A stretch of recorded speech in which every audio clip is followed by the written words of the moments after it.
This is the first of a series of 5 related discussions of the work of Pythagoras of Samos,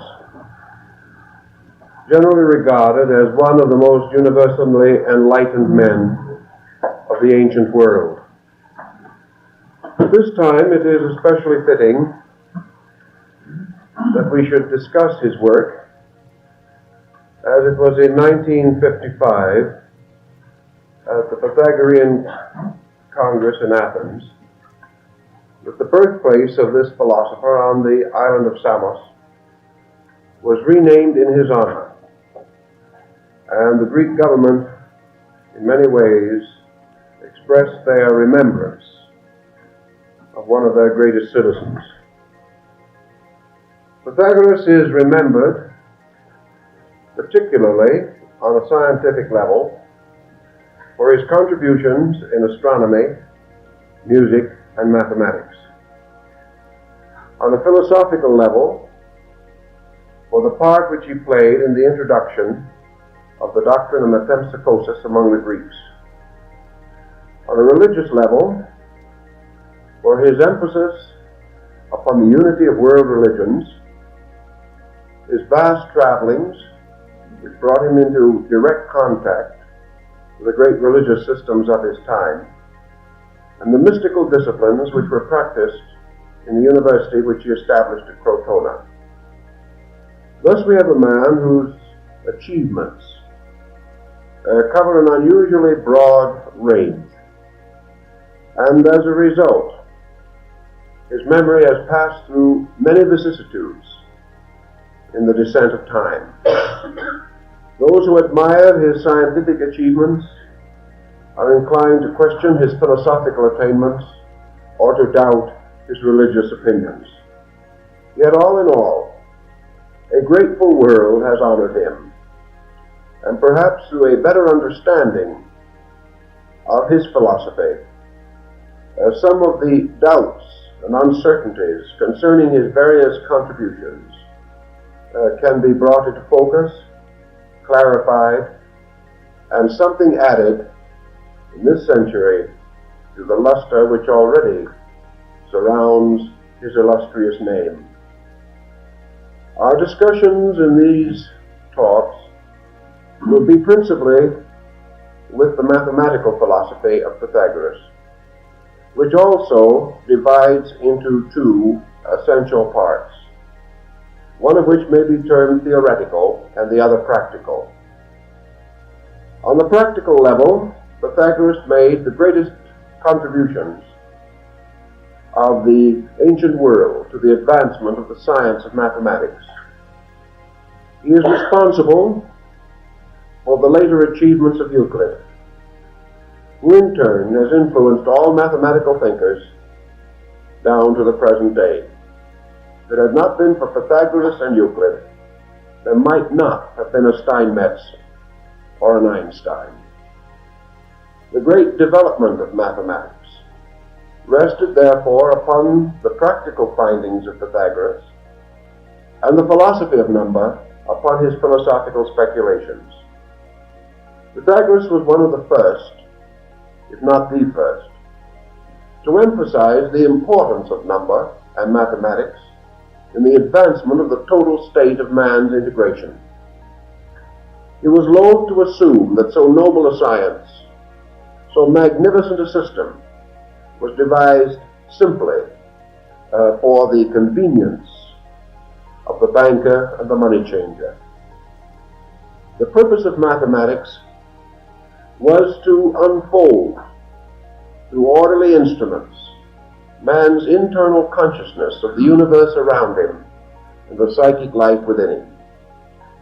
Thus to Pythagoras, mathematics was part of religion, part of philosophy, part of all those great ideals, those great systems of human thought which have enriched, and cultured, cultivated, and civilized the conduct of human beings. This evening we are going to discuss, first of all, the Pythagorean concept of numeration and number. And in this, we come to the theoretical phase of the master's work. We are interested in this phase because certainly it is possible to progress in the science of mathematics for a practical purpose by attending many schools or by a moderate study of mathematical textbooks. For the most part, however, progression of this kind does not include the philosophy of number or the great imponderables relating to the universal mystery, which Pythagoras regarded as the essence and substance of all mathematical speculation. Thus, we must understand not only something of the numbers as taught by Pythagoras, but something of the philosophy which he interpreted through number, and which has become identical with the numerical speculation for the majority of those who have studied his system. To begin with, then, Pythagoras recognized the existence of a primary and basic concept in mathematics, which he called archetypal number. Archetypal number, as the term itself indicates, is a concept of numeration which exists in the divine mind. As archetypes are patterns or designs, which when impressed upon substances result in the gradual unfoldment of orderly sequences. So archetypal number represents the key to the great design of being. It represents and unfolds the entire theory of existence and enables the individual, through the study of archetypal number, to apprehend or apperceive the basic function of the divine mind. Thus, to Pythagoras, numeration was a kind of mathematics existing only in the consciousness of God. And mathematics themselves, the various branches of arithmetical science, these branches represent these archetypal or divine numbers, shadowed forth into the mundane world and becoming the guiding principle, the controlling design, affecting the unfoldment, growth, evolution, and progress of every living thing. Thus he distinguished what he called numeration, which is a descent of number in principle. And he also represented or recognized numbers themselves, which in their turn were a descent of numeration on the objective level of numerical division. Thus, if we approach the concept of numeration, we must approach the basic definition of deity as understood in the Pythagorean system. What is numeration and how does it differ from number? Numeration is number in principio. Numeration is a concept of number, but is not number itself. When we say God is one, we are really thinking in terms of numeration. One, in this case, is a concept of totality, not a concept of unit or a concept of first or a concept of an isolated numerical one. When we say that the end of human experience is union with the divine, we are thinking now of a concept of union based upon the concept of unity. And unity is again a numerational concept of oneness. Yet unity is not one. You wouldn't say 2 plus unity equals 3. You wouldn't think that way. Unity has a different connotation. Unity is one, but it is a totality. Unity is one in the term of the annihilation of interval, because things which are in a state of unity are in a state of identity, or a state of sameness, or a state of assimilation, by which all division or separateness between them can no longer be conceived or calculated. Therefore, unity is the restoration of all division, the re-establishment of totality as a concept. Man himself has never seen totality,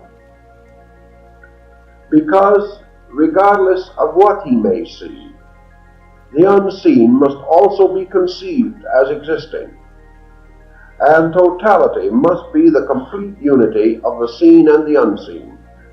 It must be the complete identity of the known and the unknown. Therefore, man may not perceive it, but man may conceive it.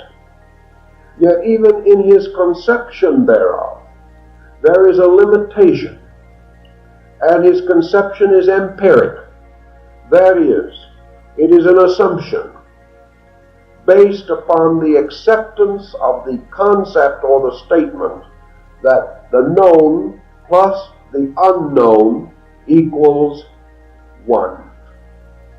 Now this is a concept that carries us into one of the deepest abstractions of thought, and we find it restored to us in a great school of Indian thought, the school of yoga. Yoga means union. It means the state or consciousness of oneness. Now, oneness in the search by man for the nature of truth assumes this condition of an at-one-ment. It is the concept of an ultimate state achieved by a progressive annihilation of diversity or interval, by which gradually the human being achieves a state of identity with total existence. All these things are words, but words in turn are symbols of ideas.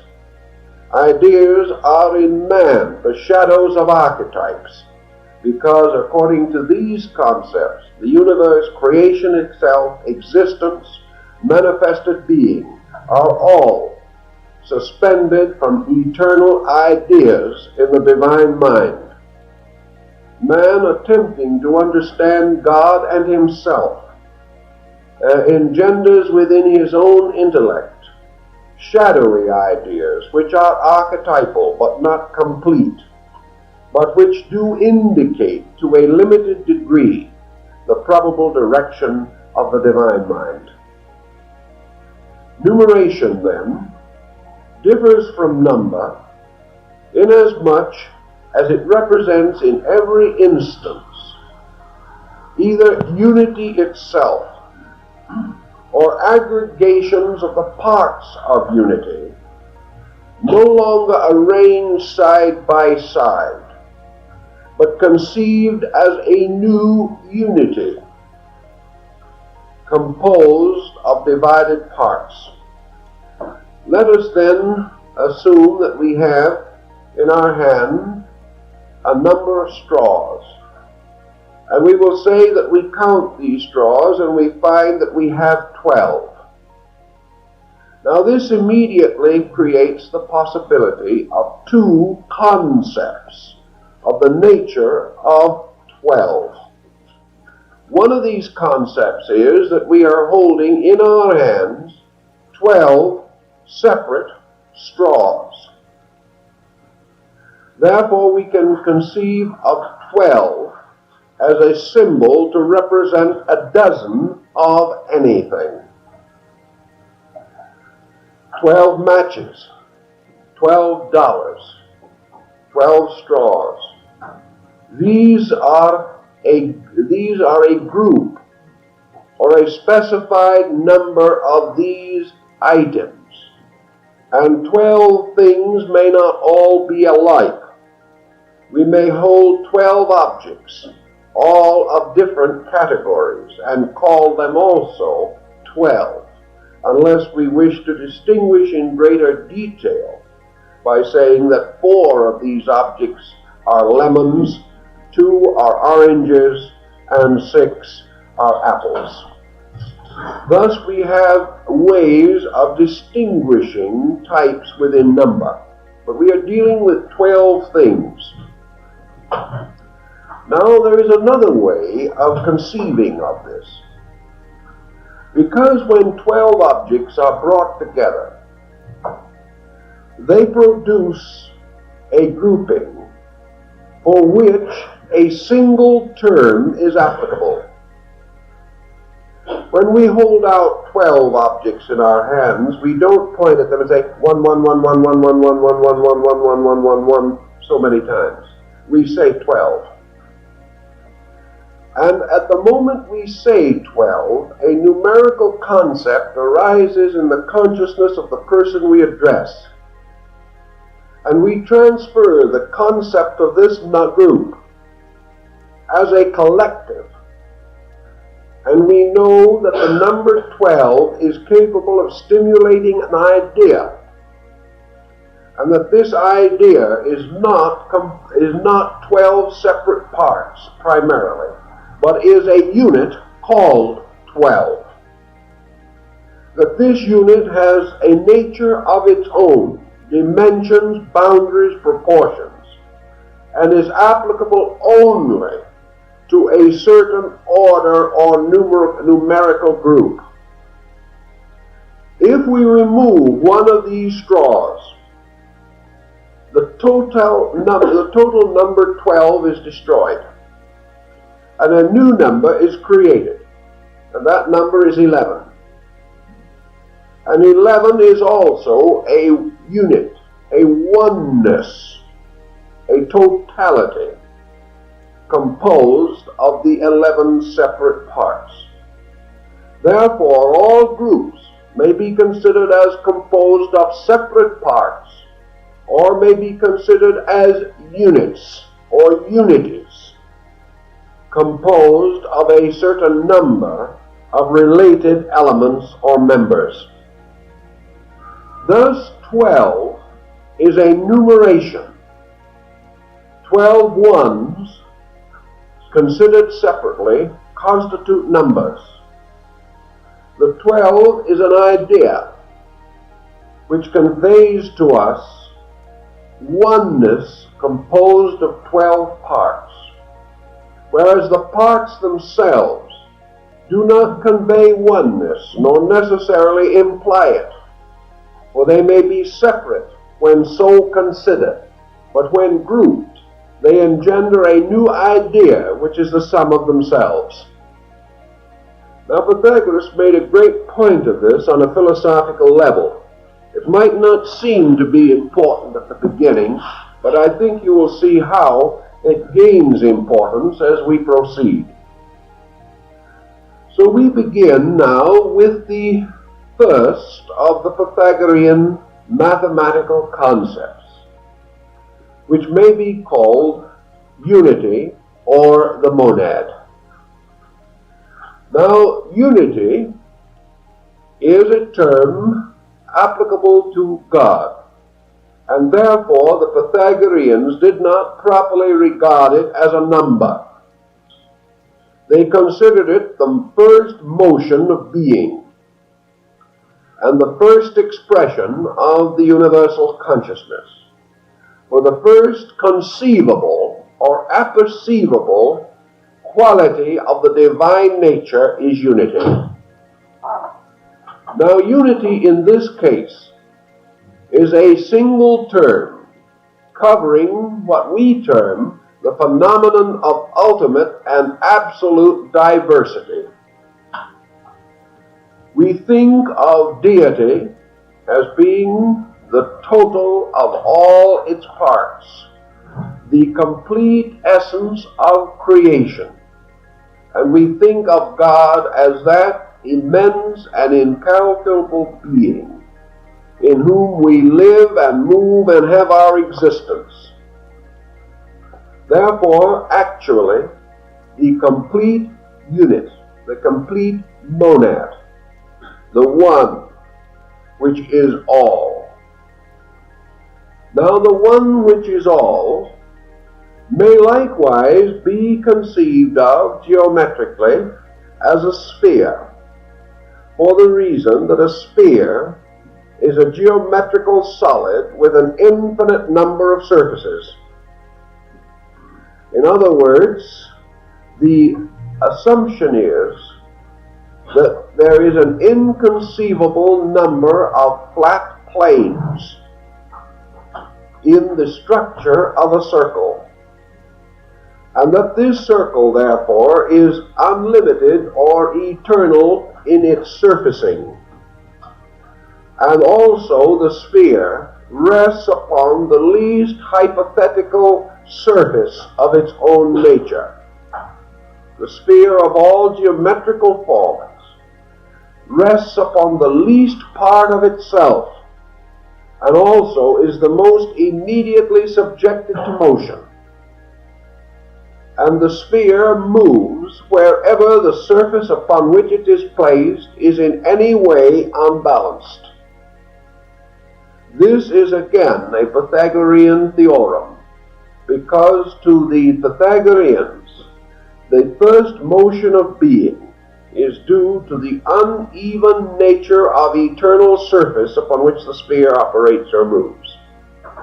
And we can see how these different principles become involved in a variety of ideas. Now Pythagoras, beginning with the numeration of the monad or of the unit, began in this way to philosophize.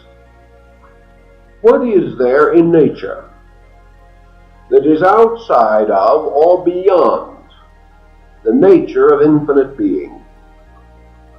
Pythagoras defined God as an infinite being whose body was composed of the substance of light and whose soul was composed of the substance of truth. This definition perhaps is one of the noblest and the most splendid that we have in philosophical history. Conceiving deity to be infinite, and to conceive that there could be no interval in the nature of deity, no restriction upon the infinite manifestation of infinite being. Pythagoras, conceiving the deity and the monad or the unit to be similar or identical, or at least in proximity to each other theoretically, came to the conclusion that the one or the monad, the unit, the totality, is the only numeration that can exist per se without qualification, limitation, or restriction. It is also the only immortal number, the only eternal numeration, inasmuch as it is the only thing which cannot be destroyed. Totality is indestructible, inasmuch as all destruction, so-called, is the reduction of part within totality. In other words, any creature can die, and its body can be returned to the various elements from which it came, and the soul may return to the sidereal powers from which it came. But this destruction or disintegration of body is merely the dissolving of a compound. Nothing is lost. Everything remains in the universe. All forms are subject to change, but nothing is destructible in the sense of being susceptible of annihilation. The only thing which is not subject to change, and therefore subject to what we call destruction, is totality, inasmuch as there can never be less than all, there can never be more than all, nothing can be added to all, and nothing can be taken from all cannot be multiplied, nor can it be divided or in any way qualified. Thus, allness, or the state of totality, is a term to be given at all times to the sum of all conceivable and inconceivable parts. And these parts, regardless of their number, regardless of their multiplication, regardless of infinite generation, infinitely diversifying them in time and space, whenever you put the parts together, the term all is suitable.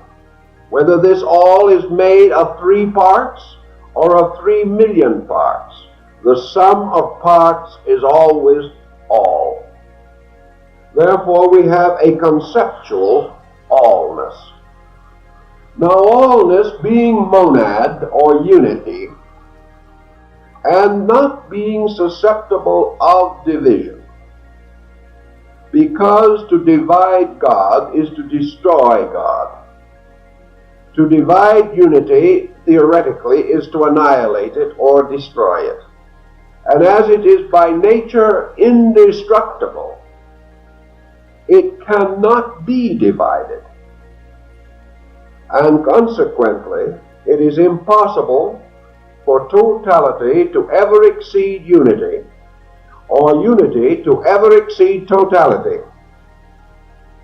Now, this may not seem to be leading anywhere in particular, except into deep water, but it is leading somewhere, as we'll try to point out, because we are coming now to one of the most difficult and tricky problems with which thinkers have been confronted since the dawn of time.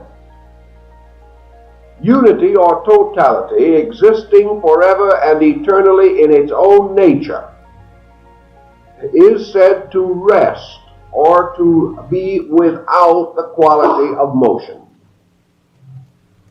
For where can the all move? Being all, it cannot move from place to place, because all is within place, and place is within all, and they are identical. All can neither increase nor decrease in totality. It can neither divide nor subtract. Nor can it at any time be less than itself. Nor can it at any time generate creatures inferior to itself. Nor can it at any time create a creature or a being which has an interval between itself and totality. Those are the qualities and attributes of totality itself. We could never travel so far into space that we could get beyond the circumference of being. Therefore, we can never depart from it, nor can we ever approach it more intimately, because its center is everywhere. Thus, the concept of unity, or of the monad, the more we study it and the more we analyze it, enlarges our entire appreciation of the nature of God by projecting this appreciation onto a mathematical scale or level, and achieving more and more, by thoughtfulness, extraordinary penetration into the theory of pure number. Yet Pythagoras and everyone else was well aware of the fact that from this immense and immeasurable source, from this indivisible root and cause, the phenomenon of apparent diversity emanated, and numeration set in motion became number. And number in its own motion produced the numerals, or the numerations, which were the Pythagorean symbols for the infinite diversity of life. What then is the answer? And Pythagoras pointed out, since diversity must exist, and since unity cannot be divided, nor can the sum of diversity ever exceed unity, It therefore becomes obvious that what we call diversity is not a division of unity, but a division within unity, and that there can be never any other number than one, and that number one itself cannot substantially even be a number, because it is always a total idea. Yet this total idea cannot be shaken, cannot be disrupted, cannot be weakened in the consciousness of man. Consequently, the only possibility of the generation of number is by a segmentation within the concept of unity. Pythagoras then began to examine the concept of the duad, the two, or the numeration of division. And to him, the duad, or the two, was the archetypal form of division. And as this archetypal form of division could have no subsistence in itself, could exist only by virtue of the parental monad, and its powers therefore were always inferior to those of its own generating source, the duad could not divide the monad, and therefore two totalities could not come into existence. Two can never therefore be the double of the one. This attacks the basic concept that we have in theology of anthropomorphism, in which we oppose a principle of good and evil, and cause these to battle through the ages and through the millennia of time for supremacy over the world. Pythagoras said that deity is the one to which there can be no essential two. Therefore, what is the two? And Pythagoras, following perhaps some of his Brahmin masters at Elora or Elephanta, declared the two to be the root of illusion. And whenever the number was referred to in the school, the master or the disciple, using the word, spat upon the ground to indicate his rejection of the original concept involved. Two is a very interesting and important problem, but we have to approach it somewhat carefully, because we must first of all try to understand with Pythagoras how the concept of the monad can produce within itself the concept of the duad. It does so by recognizing the possibility of unity consisting of any conceivable or inconceivable number of parts.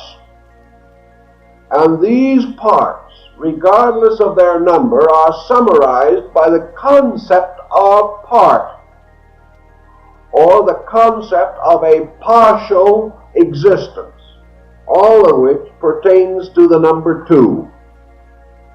Two, consequently, represents any possible conceivable appearance of disunity which may exist in space.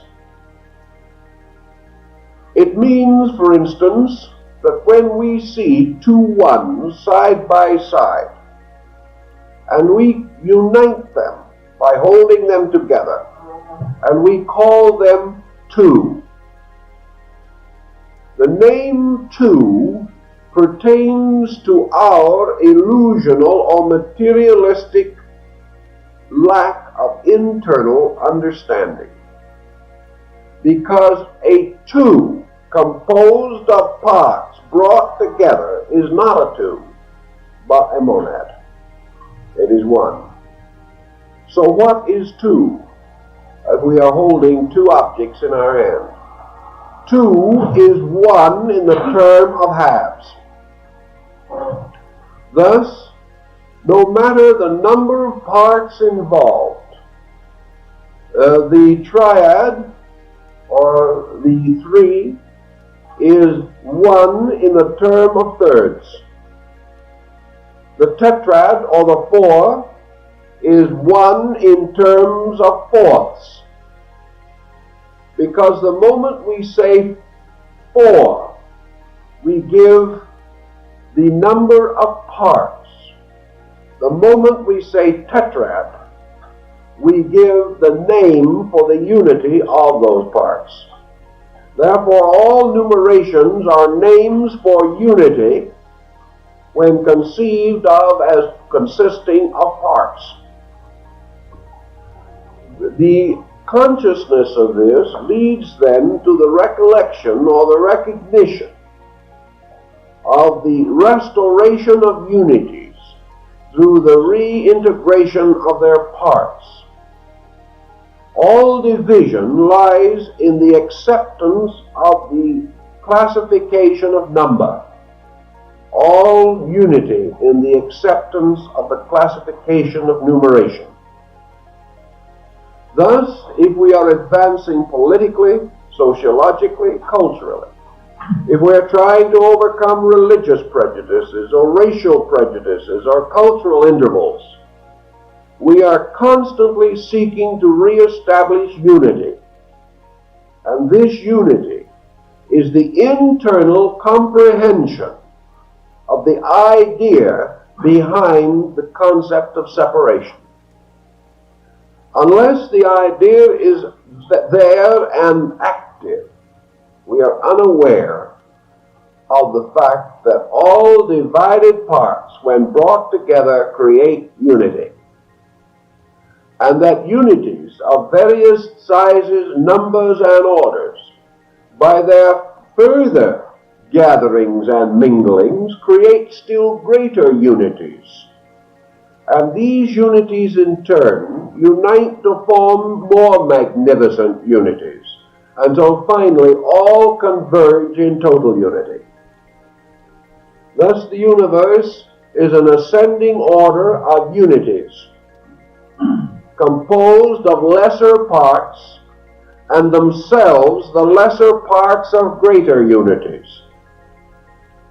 All unities, therefore, regarded or contemplated from levels below themselves, have one nature or appearance, and when conceived from levels above themselves, have another nature or appearance. A unity, when conceived from a level below itself, appears to be an aggregate of separate parts.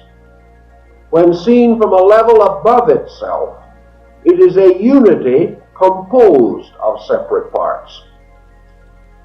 The superior always conceives the unity, or discovers it, or experiences it, whereas the inferior sees the parts but is unable to conceive the unity. Thus, if we look upon 12 from below, we see 12 separate parts. If we look at 12 from a superior position, we see unity manifesting through the numeral 12. This is a matter of perspective, and here we open another vast pageant of speculation. Man, looking upward to the aggregates of unities above himself, calls them gods. And these gods in turn, looking toward the unity which transcends themselves, calls this sovereign unity being, or the supreme and one God above all division. The universe then, like the original cell of the human body, is never in itself divided by nature or substance. But as cell multiplication takes place within the first fecundated cell, until finally the entire body develops within the original cell and never departs from it, so surely the infinite diversity of creation occurs within the original cell, which is unity, which is being, which is the indivisible nature of deity itself.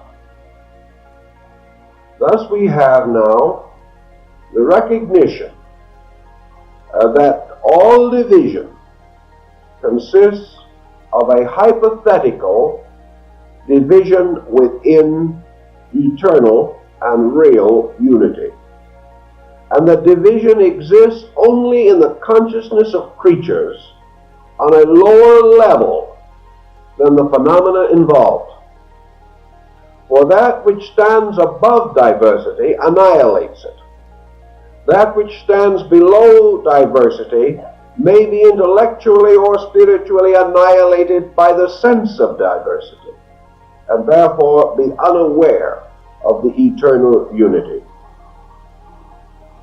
Now, unity, or the monad, being in itself an indivisible, eternal, unconditioned, unlimited existence, properly signified by the sphere, the totality of all parts, all things being equidistant from the eternal central zone of consciousness. We have to recognize that deity is also susceptible of another meaning or another interpretation.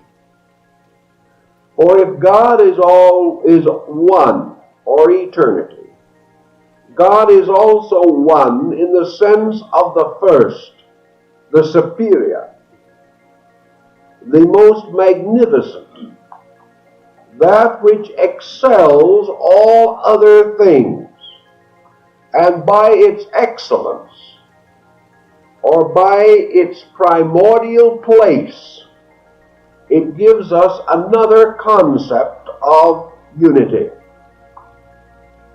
Therefore, we may worship God with equal propriety, either as the all or the one.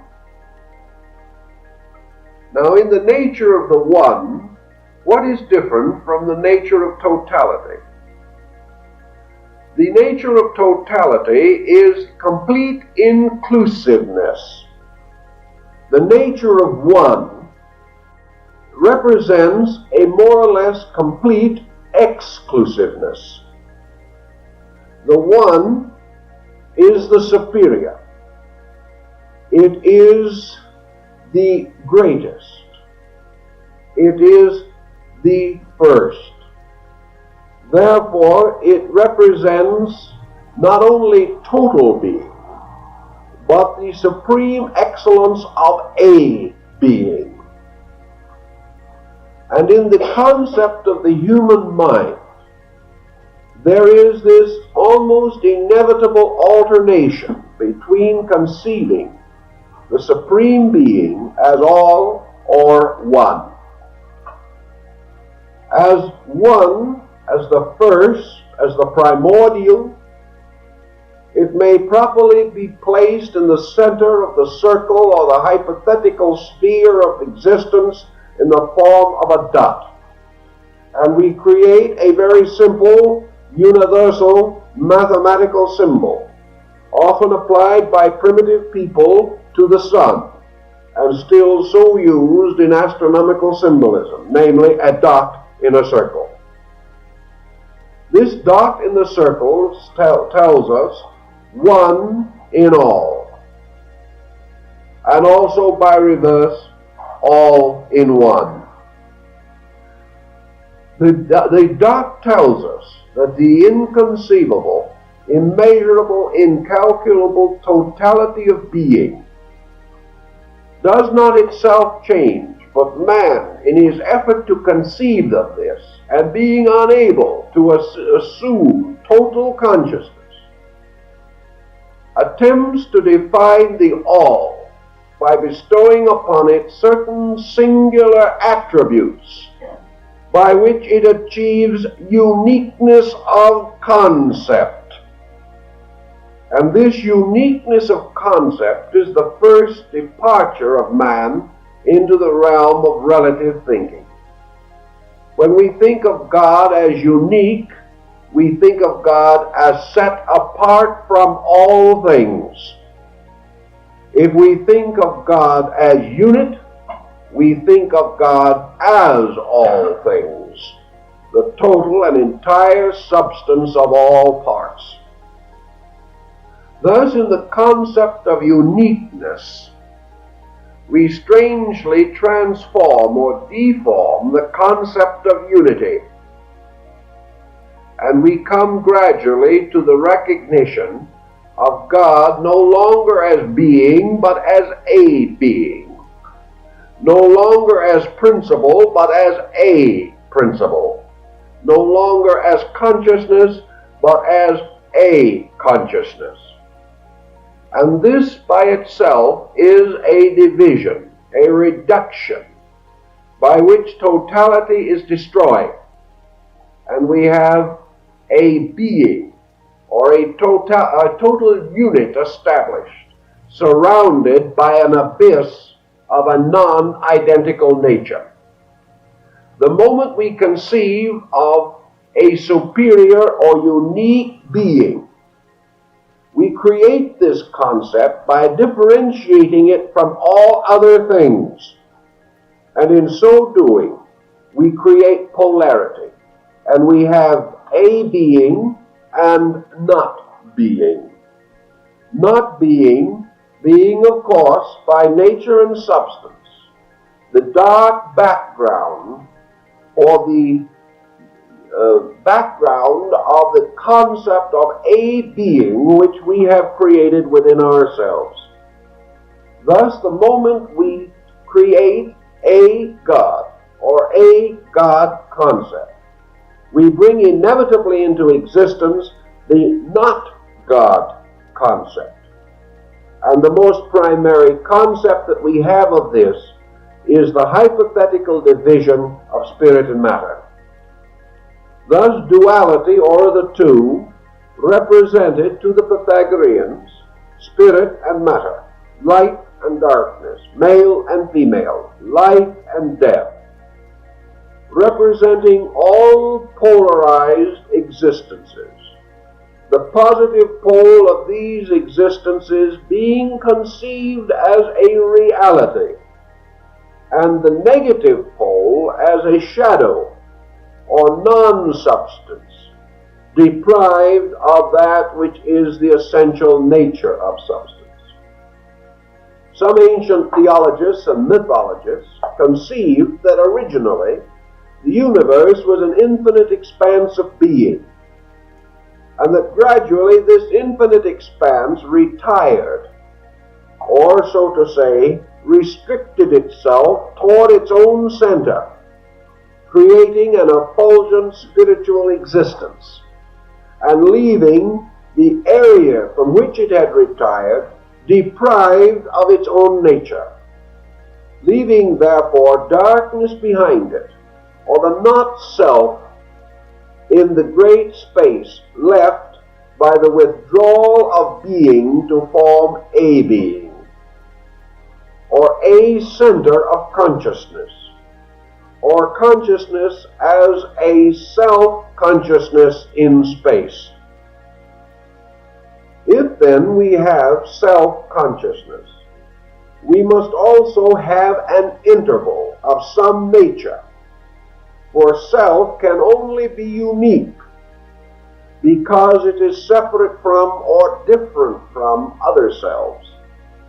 And man, in his gradual development of his innate egoism, has come to this curious psychological situation in which uniqueness is the experience within each psychic entity, and each individual feels strangely that he is unique, that the divine or essential spark within himself is a separate and distinct spark, with a separate and distinct destiny.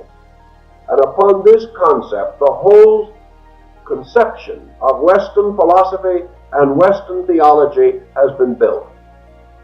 Because it is this concept which makes this unique self capable of separation in quality from being, therefore capable of ignorance.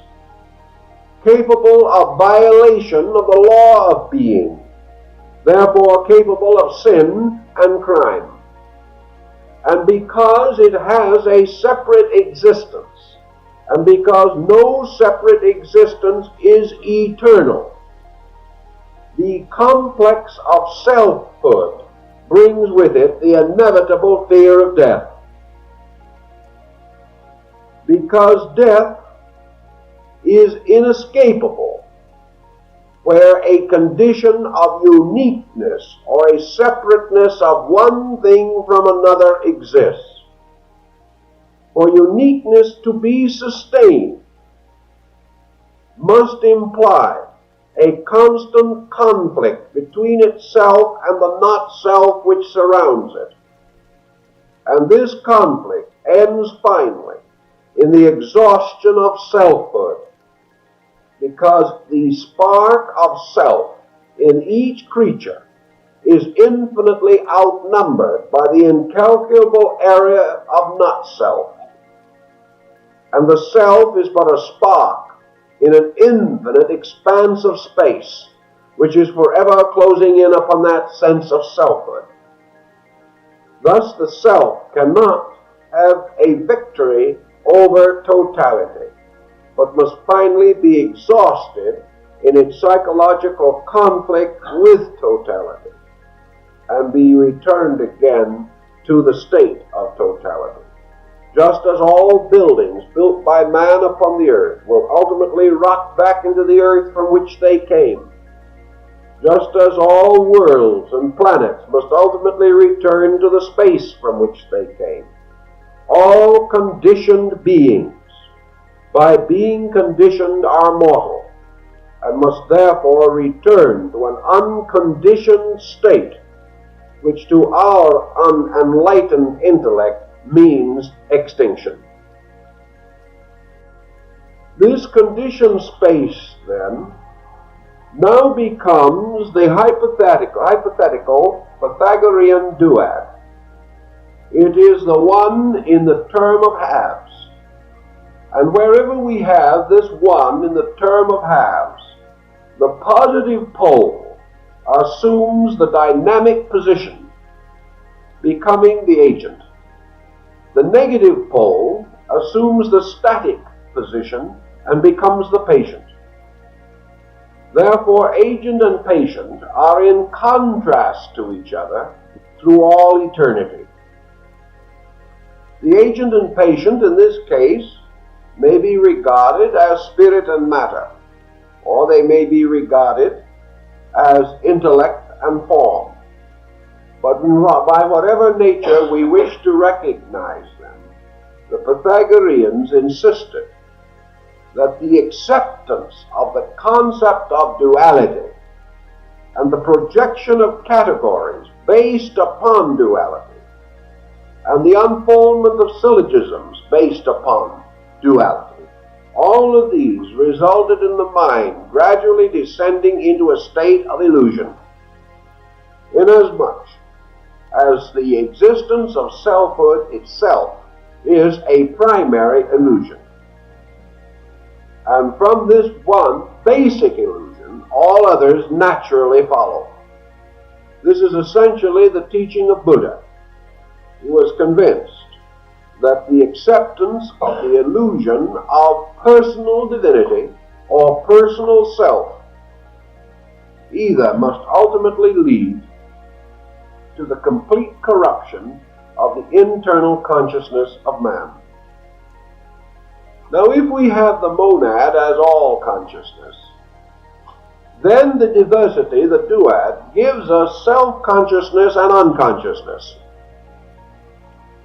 Self-consciousness is the term that we naturally bestow upon our own field of conscious awareness. Unconsciousness is the mysterious sea in which each one of us tries to swim.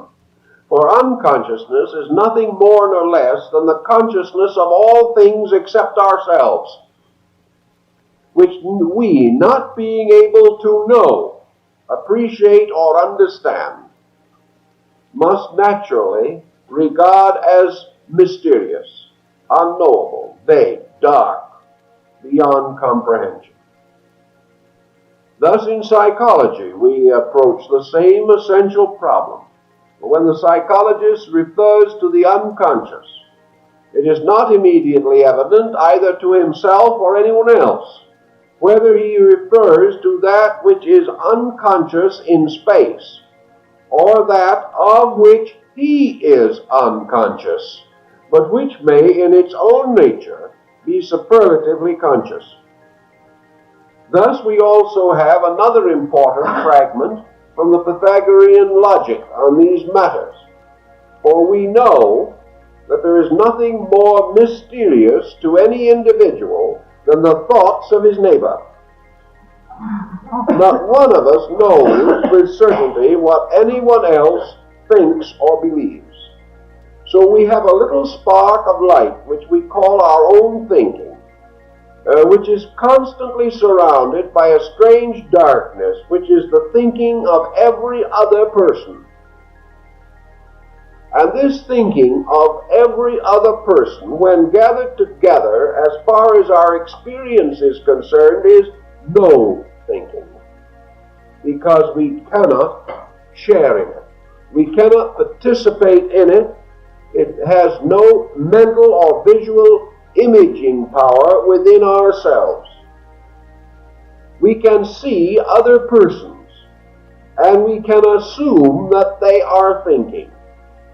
But if we could not see them, and they were of a substance different from ourselves, we would not even assume that they were thinking or that they even had a mental existence.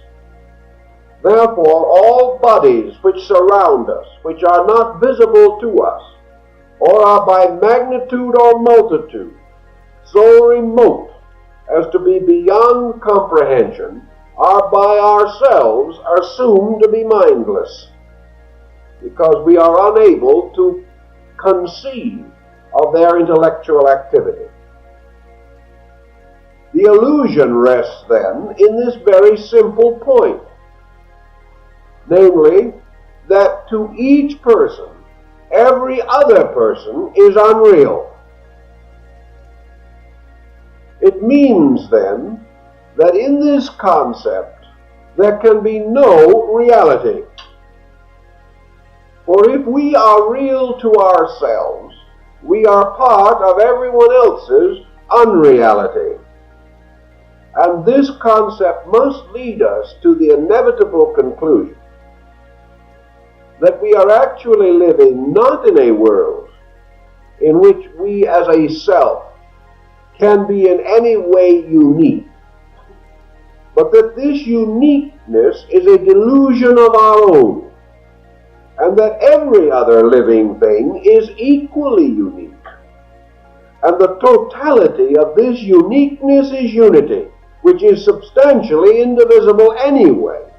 The uniqueness is only our own point of view, which is obviously stupid when we consider it for any extended length of time. Thus, uniqueness is only our own egotistic assumption. And when all the rest of the world has the same attitude, then everyone is unique to himself and non-existent to everyone else. Here we have the center also of another kind of universe, the universe of illusion, in which its center also is everywhere and its circumference nowhere. It is exactly the reverse of the great circumference of reality. The duad, by nature then, representing a certain inharmonious maladjustment of understanding or lack of understanding, was, according to the Pythagoreans, the first apperceptible number. The monad was really too sacred to be a number, because the moment you put the number 1 on it, you created uniqueness and destroyed it. Therefore, neither the one nor the monad should be considered as numbers. they should be considered as principles, abiding forever in eternity. 2 as diversity is thus the first of the true numbers, because diversity is the first aspect of being of which man is aware, and of which he is able to have a certain rational cognition. And of this, then, Pythagoras said, the monad is intellect, the duality is science, the triad is opinion, and the tetrad is sense. And we have this descent of powers. Now the number 3 was very important in the Pythagorean thinking, because it relates also to an instinct which is experienced within the mystery of numeration itself. To the Pythagorean, the triad was the symbol of equilibrium in space, inasmuch as the triad consists of 3 monads and 2 intervals. In other words, if you make 3 little dots in a row, you have 3 dots, and the spaces between them constitute 2 intervals, 1 on each side of the center dot, between it and the next dot. Thus, says Pythagoras also, we must never lose sight of the significance of interval. And we say that interval is important because it represents an intangible, non-existing thing which can at the same time exercise a moral force. In other words, interval is something that comes into being as the result of objects. And this interval becomes indispensable to the estimation of the objects themselves. Thus, interval equals instruction. And by interval, or by the concept of interval, conditioned existence is capable of estimating realities. And these realities are the little dots, the 3 dots, which in their own natures are inscrutable, but which may be estimated by interval, and known most by the spaces between them, rather than by their own natures. Why is this true? The reason this is true is because man, conceiving any order or group of things as monads, is utterly incapable of defining them. He may create a name for them, but this name does not mean that he apprehends their nature. Supposing we have 3 monads along in a row, we call one cat, the second dog, and the third mouse. Here are 3 monads, 3 beings, and the person does not live who can give an adequate definition of any one of them. We know a great deal, but we do not know what a cat is. Its essential nature is as inscrutable as the nature of the universe. And perhaps we were particularly wise in the selection of a cat, which is a monument to inscrutability in the majority of instances. People do not have cats for pets. Cats have people for pets. No one knows what a dog is. No one knows what a mouse is. No one knows what an oak tree is.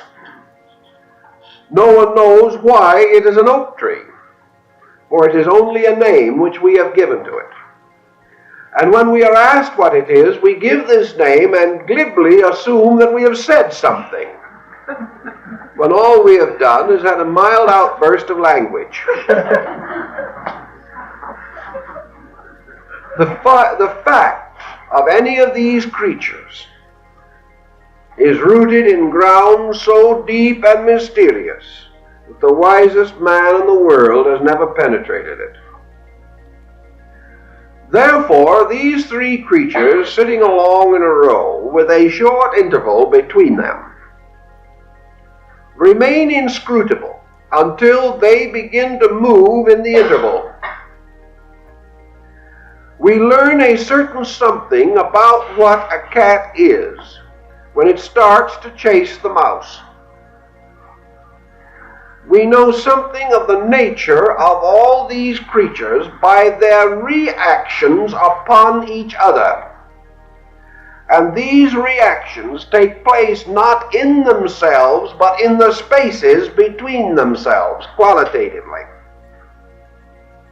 Place anything in its environment, therefore, and permit it to function in a space equation, and then place at the boundaries of that equation other beings, things, or monads. And we will find that if one of these monads is a cup of milk, the cat will approach it. If one of these monads is a piece of cheese, the mouse will approach it. And we observe through these reactions of things upon each other what the attributes of these various creatures are. We place ourselves in an environmental relation to any group of monads. Observe the activities of these monads, their functions or their purposes, either their motions or their immutabilities, and conceiving of these things over periods of time in which such factors as growth, seasons, motions, generation, and reproduction occur.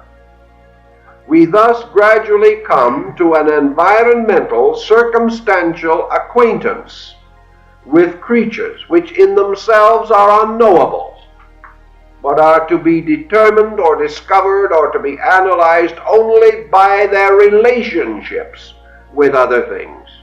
These relationships, therefore, constitute the Pythagorean concept of interval, because in these intervals, where reactions operate upon reactions and actions upon actions, we are able to perceive certain inherent qualities of bodies which cannot be discerned while these bodies are static, and can only be known when they enter into a state of motion. And motion is movement within space interval. And this movement is a gradual signature by which each thing writes a kind of name for itself by what it does. In the same problem with human experience, man himself, through intervals, attempts association with other human beings, becoming thus gradually aware of their existences, not by what they are, but by what they do.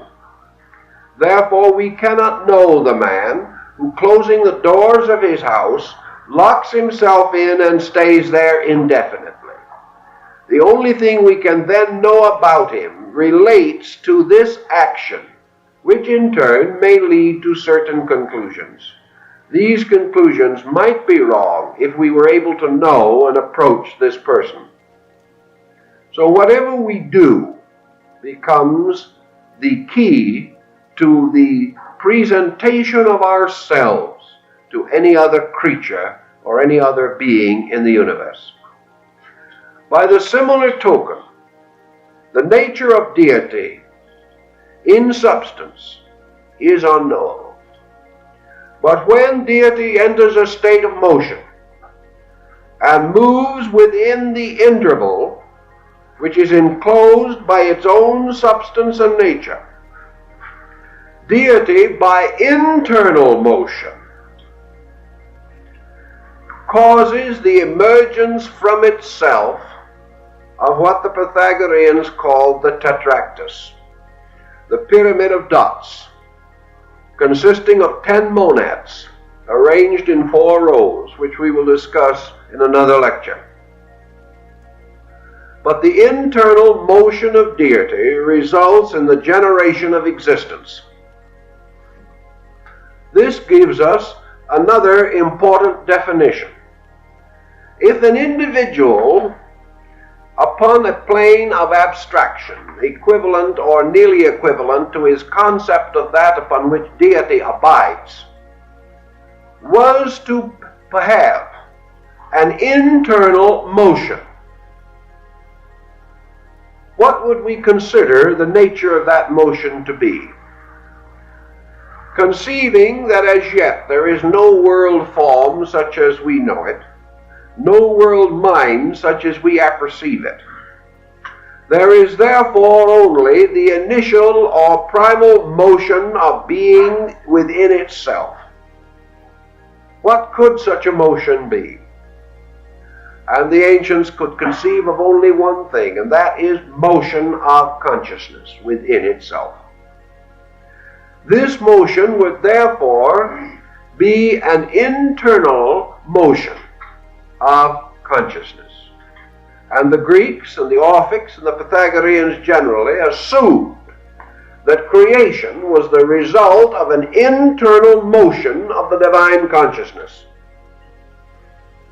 If such is the case, how would we describe such a process on the level of our own functioning?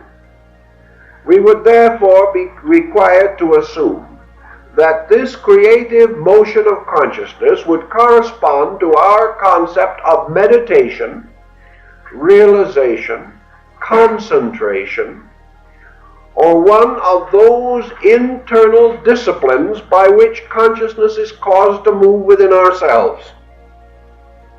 This led the Greeks to assume that creation was therefore an internal experience in the divine consciousness, not an external one, because to the divine consciousness, being totality, there can be no external. The only possible motion of eternity is within itself. The Brahmins of India have this same idea when in their explanation of the circumference of the body of God, they say that deity extends to the outer boundaries of absolute space and 3 inches beyond. In other words, there is a complete totality. As being is all there is, infinite in power and duration and infinite in extent, there can be no externalization of its nature. The only direction it can move is in, or move within. Plato and many of the other Greek philosophers assume that all motion of universal consciousness is from circumference to center, and therefore that deity in contemplation, or eternal being in assuming the illusion of division within itself, moved toward its own center, and in so doing created the duality, the dot and the circle. And that this duality then represented a polarized experience of consciousness within total being. Now the Pythagoreans ask a very pertinent question. In this process of polarization, did being lose awareness of its own nature? In other words, was totality captured within its own basic diversity? Did the eternal concept of unity fail in space as it has failed in man, so that man is not capable of experiencing unity except by theoretical affirmation? That is, unless he has undertaken a very long and cathartic discipline under one of the great systems of mystical religion. Normally, he cannot accept or experience identity. Therefore, is the primary duality of being, a condition which annihilates the unity of basic consciousness itself. Now then comes the greater question, which Pythagoras estimated with considerable skill, namely whether totality possessed a consciousness in any way relative to ours, or whether what we call consciousness itself arose from the duad, or from duality, and whether the whole concept of consciousness is related to the idea of unit, one,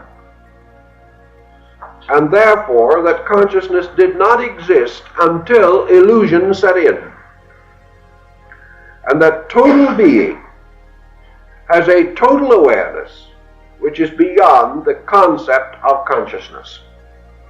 This we cannot follow, nor could Pythagoras, other than to suggest the possibility, the grave probability, that self-knowing is reserved to those creatures in which the polarity of division has already occurred. Because self-knowing is obviously in itself a fallacy.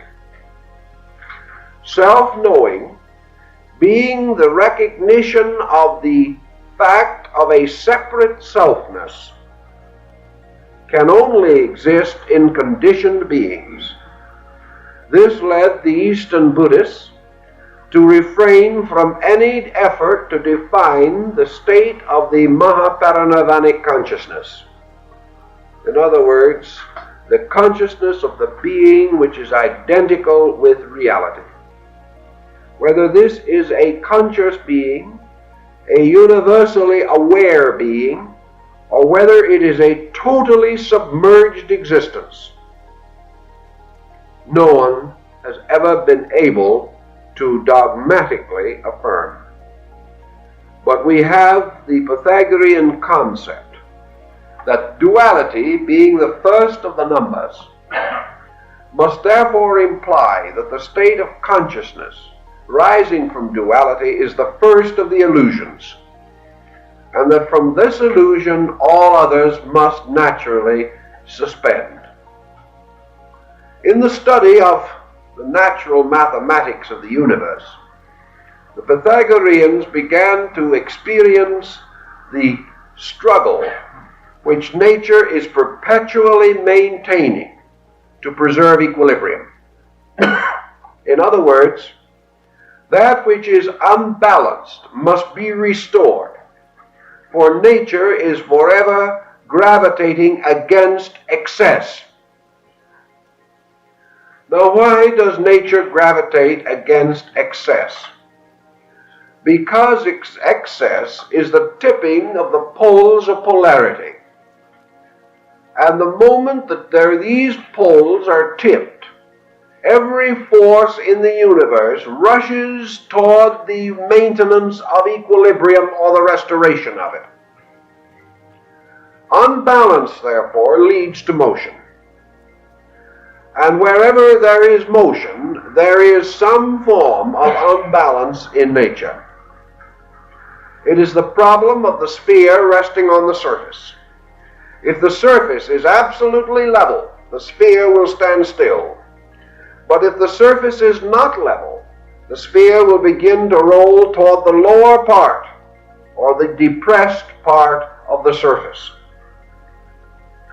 Thus, motion arises from imbalance, or from the loss of even surfaces. And in the universe, that which is or becomes unbalanced immediately moves into the sphere or concept of dynamic. Thus, all dynamic must have a certain asymmetry. And we know in art that the dynamic symmetry of the great masters, as Leonardo and Michelangelo, both of whom were profoundly acquainted with the Pythagorean doctrine, that the dynamic of these artists is always achieved by imbalance. We put a dot in the center, it is not interesting. If we put the face in a portrait in the center of the canvas, it is not interesting. We must place it off center. We must create imbalance to call attention, or to cause the sensory reaction of the observer to move. We move the individual by imbalance. Thus we also move him by pain. We move him by war. We move him by crime. But we seldom ever move him by peace. We seldom if ever move him by virtue. Because things which are right and in their places are not dynamic. And it is much easier to get an individual to crusade against an evil than it is to get him to maintain a virtue. Because imbalance creates a dynamic reaction within man. The dynamic of the universe is therefore caused by imbalance. But the universe realizes that all unbalanced forces, as says the Zohar, must perish in the void. All unbalance ultimately leads to destruction, unless nature can restore equilibrium. So that what nature is attempting to do is to restore equilibrium. And equilibrium is in some way, therefore, directly related to unity. And imbalance is directly related to duality. Now, assuming that we achieve unity, we observe immediately that we move from an active to a passive state. Now, by active to passive, we mean from objective to subjective in many cases. Or we mean a departure from motion to that which is the suspension of motion. Now, which is the more dynamic, motion or the suspension of motion? Pythagoras answered, which is the most difficult to acquire? Anyone can move, but how many individuals can make a magnificent job of standing still? And individuals becoming internally immovable find this state infinitely more difficult to sustain than any state of motion. They are, however, penalized by others for persons not realizing the possibility of a dynamic suspension of motion, associate motion with life and immovability with death, and conceive that that which does not move is dead. Pythagoras says no, because that which is the root of all things cannot move. That is being itself. Because to move, a thing must pass from where it is to where it is not. And being is always everywhere. Therefore, there is no place for it to go. The dynamic principle, then, of the suspension of motion is never to be confused with the absence of motion. The suspension of motion is a positive state of restraint, or the poising of a thing perpetually upon its point. In other words, it relates to the sphere. The absence of motion is that which is represented by the exhaustion of vitality at the circumference of the area of its own field of energy. The exhaustion of vitality comes as the result of motion rather than the result of the suspension of motion. Motion, therefore, leads to negative exhaustion. Suspension of motion is neither positive nor negative, but partakes of the nature of being itself. Now the Pythagoreans believed, therefore, that in the numeration or the numeral 3, the triad, there was imposed or interposed between the polarities of the duad a third point, which was the point of equilibrium.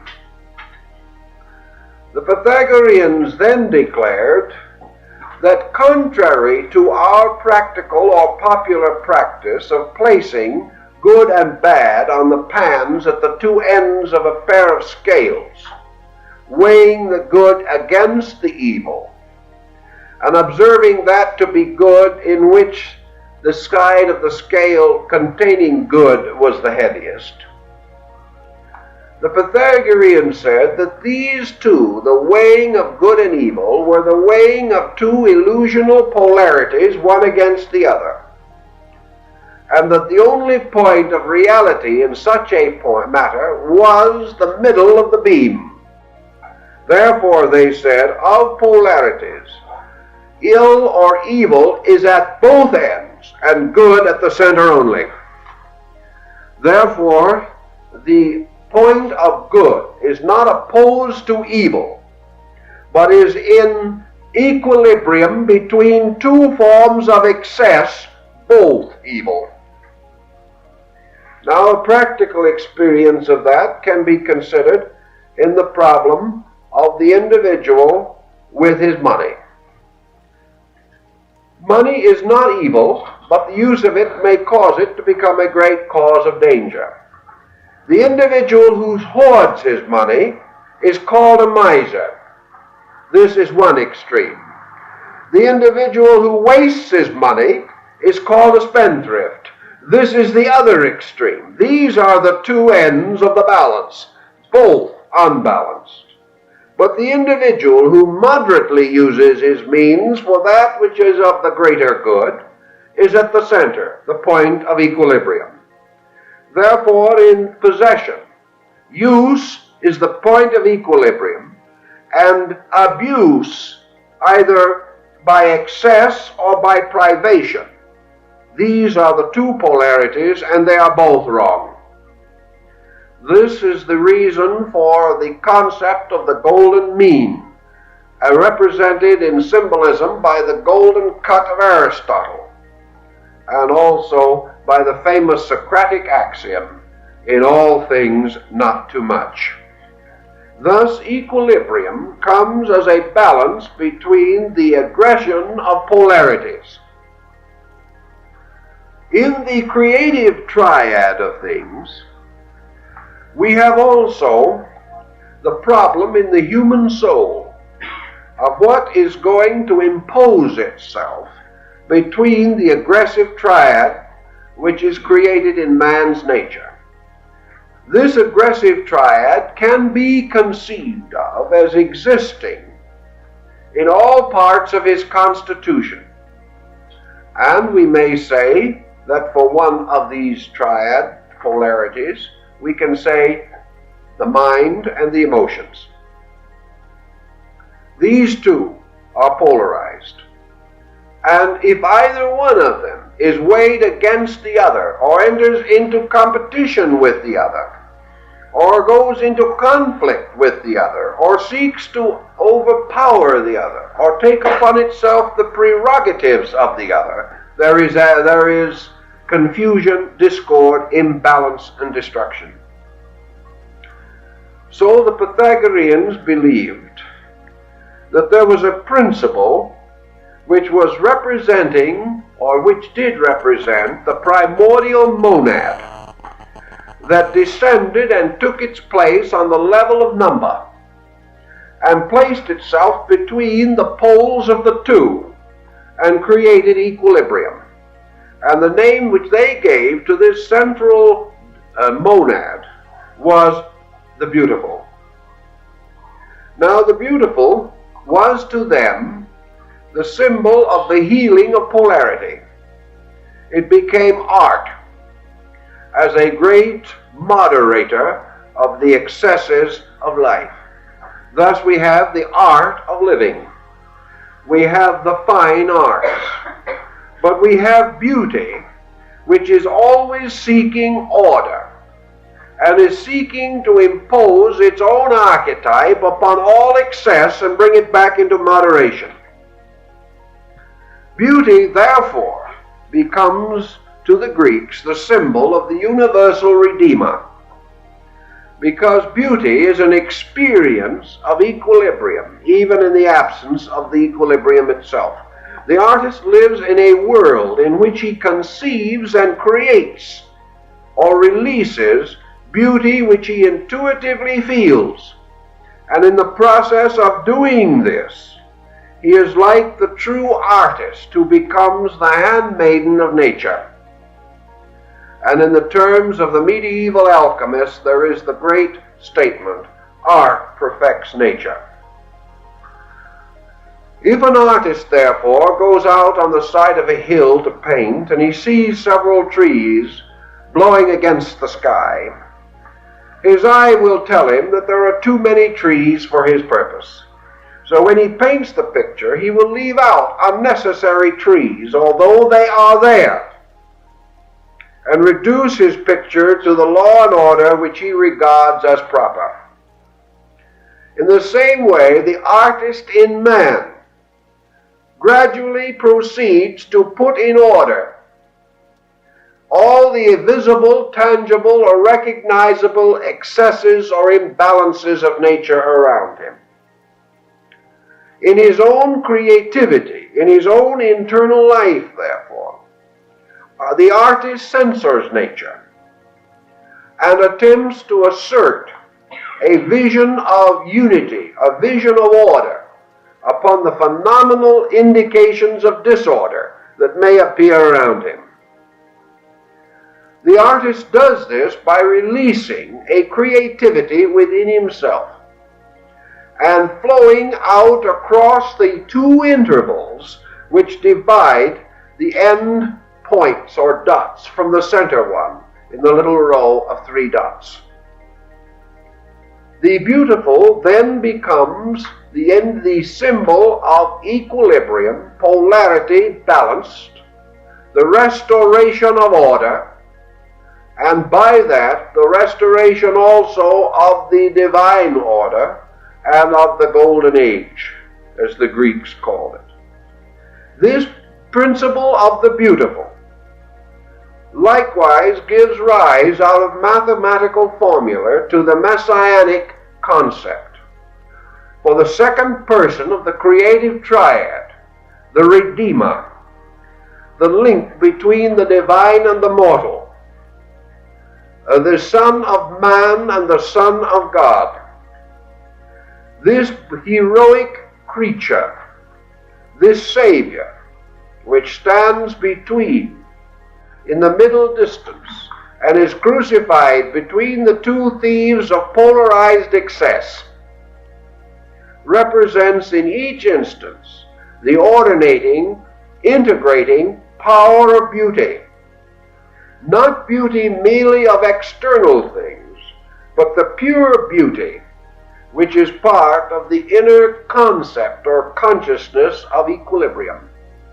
For equilibrium represents beauty, and beauty is actually the suspension of excess in all things and the restoration of immovable principles which have been obscured by the motion of generated forms. This is also according to the concept of the Orphics.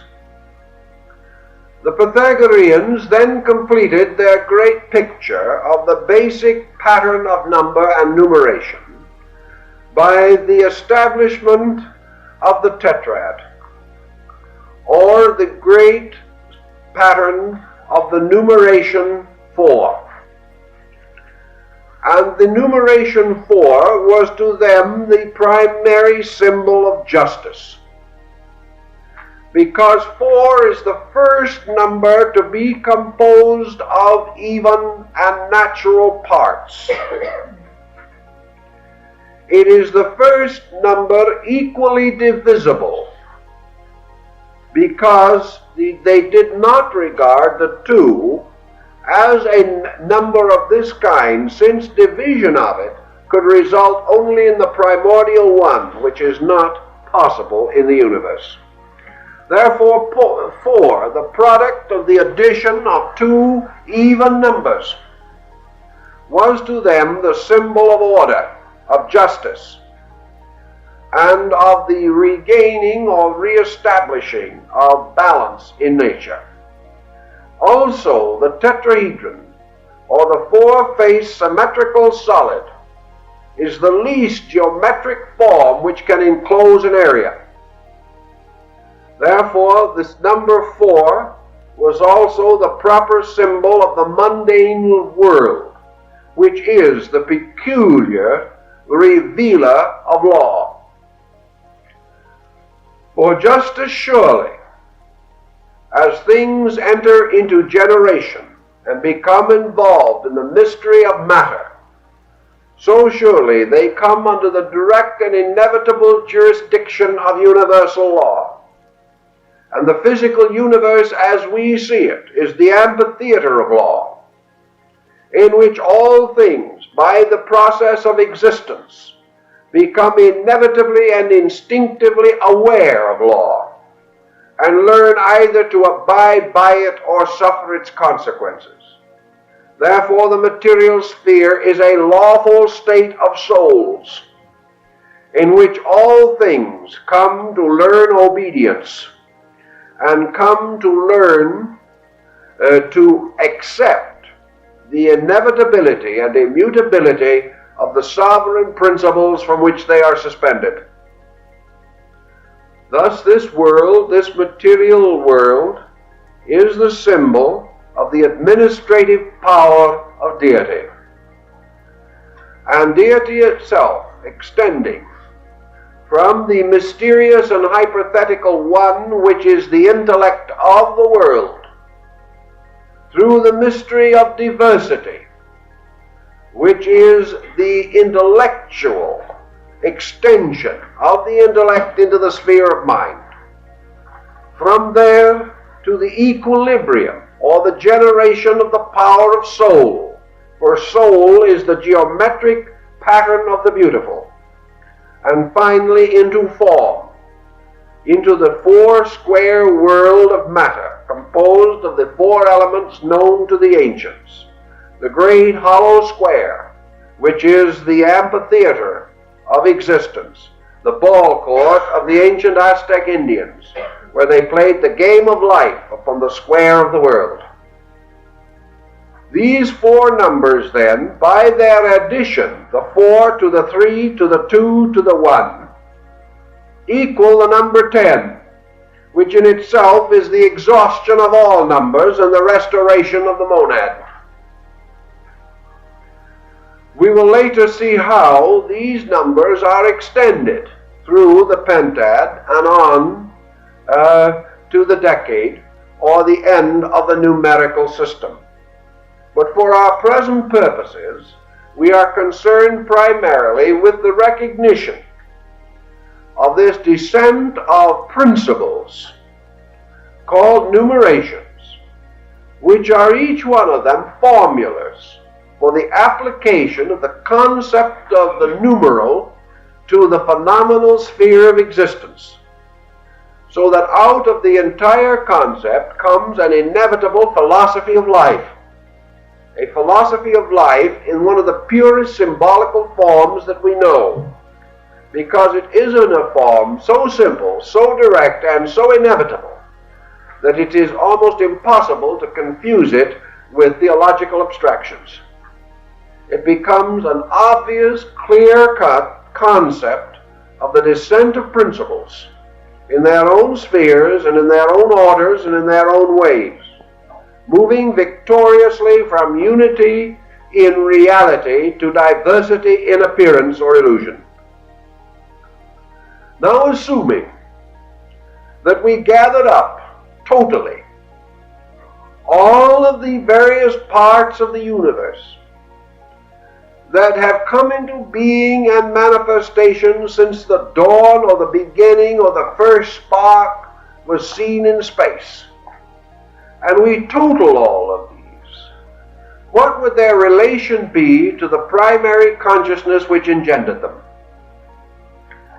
We say that populations are increasing, that there are more folks on earth than there used to be, and that there may be a time in which the earth will be so crowded that it will almost be essential that nature itself step in and limit propagation, as it has done on numerous occasions in lesser theaters which we have analyzed.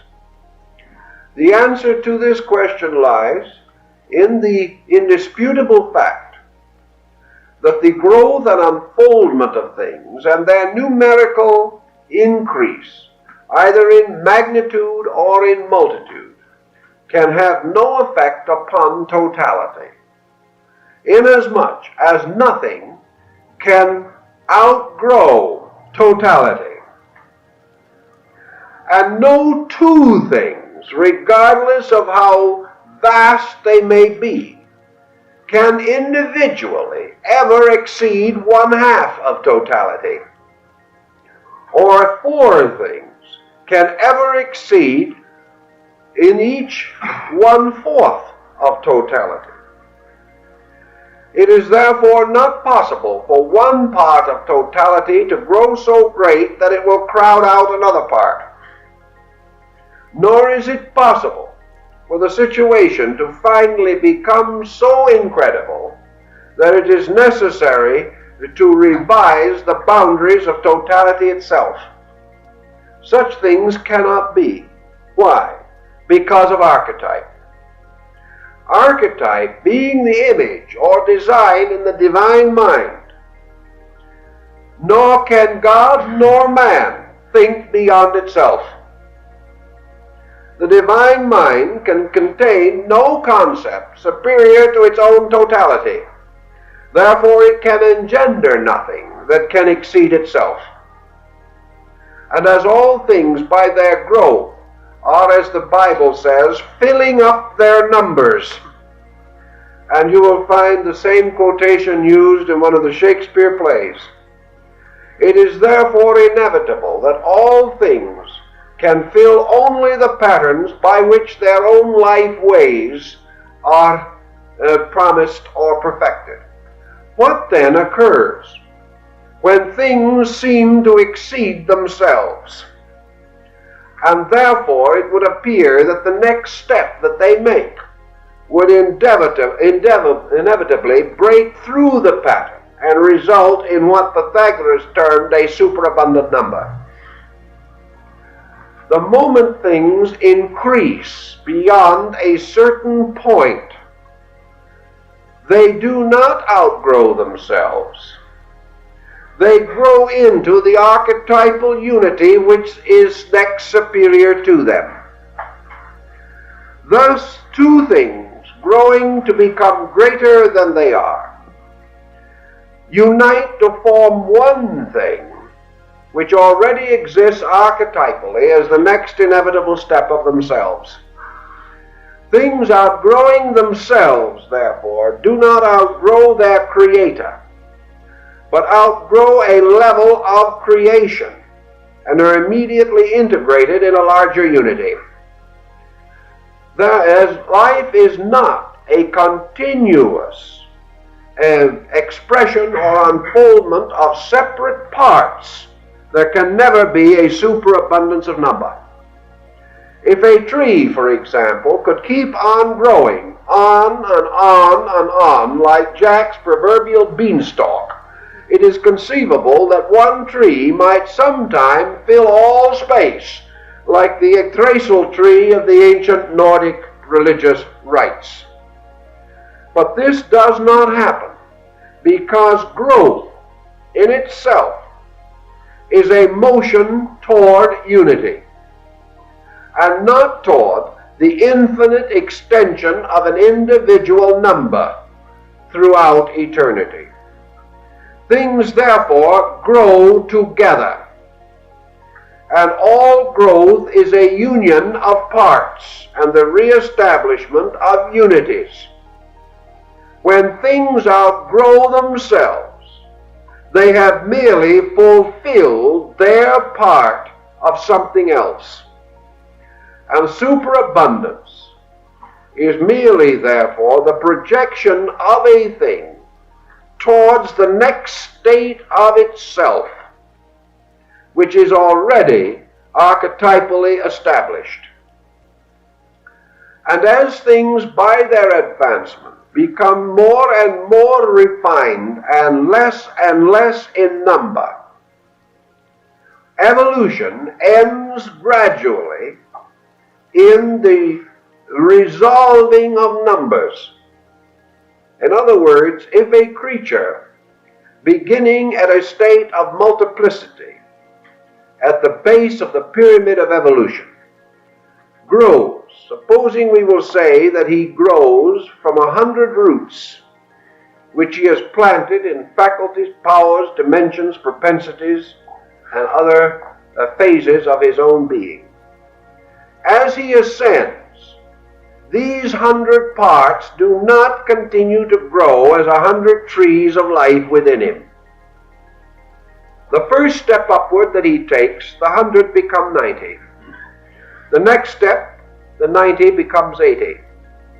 And instead of growing to superabundance, he grows to unity and reestablishes the identical numerational identity with which he started. Thus, growth is the gradual reduction of number, because by means of it, numbers die in numeration again. And each step of number means a return of some part of the number concept into its numerical overtone or archetype. So the creature who began with many ends with one. The race that begins as an infinite number of individuals ends as one being. Growth, therefore, cannot result in an infinite multiplication of races until space is full of them, because growth gradually ascends like a pyramid to an apex, and all growing things decrease in multitude of parts and magnitude of size until the concept of totality is re-established as a fact of being and not as a continued individual existence. The end of things, therefore, is their re-identification with total being. And the end of growth is not that God will produce competitor gods who are going to try to wrest heaven from him as Saturn sought to take the throne of Uranus. Rather, the return toward consciousness is the re-identification of principles over division, or the restoration of the unity of divided parts. So as growth may produce the appearance of diversity, growth also symbolizes maturing or unfolding of consciousness. And all growth is to the expansion of form, and all consciousness is toward the identity of life. And as the battle between form and consciousness is always ultimately won by consciousness, identity always is victorious, and the divided parts return to form the basic unity from which they were originally engendered. Thus, in the Pythagorean concept, what we call evolution is total being, which has been infinitely fragmented within itself, but remains archetypally an absolute unity, gradually restores on the plane of phenomena the fact of this unity. But as it proceeds in this direction, it runs against the inevitable fact that the primordial unity was not upon this plane. And therefore, as the processes of unification advance, the beings themselves retire to these other planes sequentially, until unity is ultimately, factually achieved on the plane where the beginning was made, because it is only on that plane that absolute unity can be experienced. This is all set forth and revealed through the pattern of numbers, and opens to us a very large vista. I think, however, that perhaps the most important lesson to be gained from the basic concept is that the individual should realize that manyness, in whatever form it exists, is an appearance. To accept it is to be deceived by it, and through this deceit to permit the continuance of the consciousness of separateness within the soul. For whatever we perceive externally and accept through the perceptive powers, we receive as a doctrine in the psychic nature.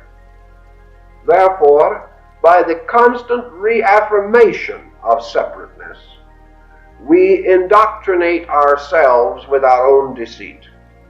Whereas, if we are as wise as the Pythagoreans were, we shall attempt, even with limited faculties and powers, to discover and identify unities, and to think of all groupings and accumulations of powers, forces, circumstances, nations, races, individuals, as parts of new unities forming to continue the process of revealing primordial identity. If we can therefore conceive of all parts as indispensable to the totality, if we can understand in the Pythagorean manner why the powers of the universe are mindful of each sparrow's fall, they would then realize that the universe cannot be complete without that sparrow. For totality can never be established while there is a deficiency in any part of it. This, incidentally, also implies that in totality there can never be less than there was in the beginning. Therefore, that no form of essential life can cease. No order of life can fail. No body of living things can be utterly annihilated. For at the end, the number of the parts must be equal to the number of parts that primordially existed in the archetypal diffusion. And while this number is infinite, the great power of unity lies in its totality. And in the concept of totality, there can be no space for imperfection, limitation, or the frustration of parts. All things, whether they know it or not, whether they understand or not, whether they believe or not, are inevitably moving into these vast totality patterns. There are no lost souls, no hopeless state, no damned spirits. There can only be ultimately a totality reestablished by the return of all the parts to their original cause, and at that time there cannot one be missing. Thus growth is a continual and eternal restatement of monads or of numerations over numbers. And every time we reach a hand out and take the hand of a friend, we have made a symbol of a unity. We have brought together two divided parts. And as long as we remain true to this, we shall have increased or restated the principle of unity in all things. Therefore, by unity, we forever reveal truth. By diversity, we forever reveal error. And any act that is performed toward the establishment of unity is sacred. And any act which is performed for the purpose of division is profane. For it is the will of the infinite that all things shall be one. and being one, shall restore the infinite to the fullness and completeness of itself. And when all divided parts within unity are re-established, unity is restored to equilibrium. Time and eternity cease, and that which is the absolute suspension of being, total and complete eternity and inevitability, is re-established, and the infinite remains itself in the total recognition of its own reality. This, in substance, is the Pythagorean theory of creation and the principle behind the concept of numeration and number. And we will proceed with this to the next step of our study a week from this evening.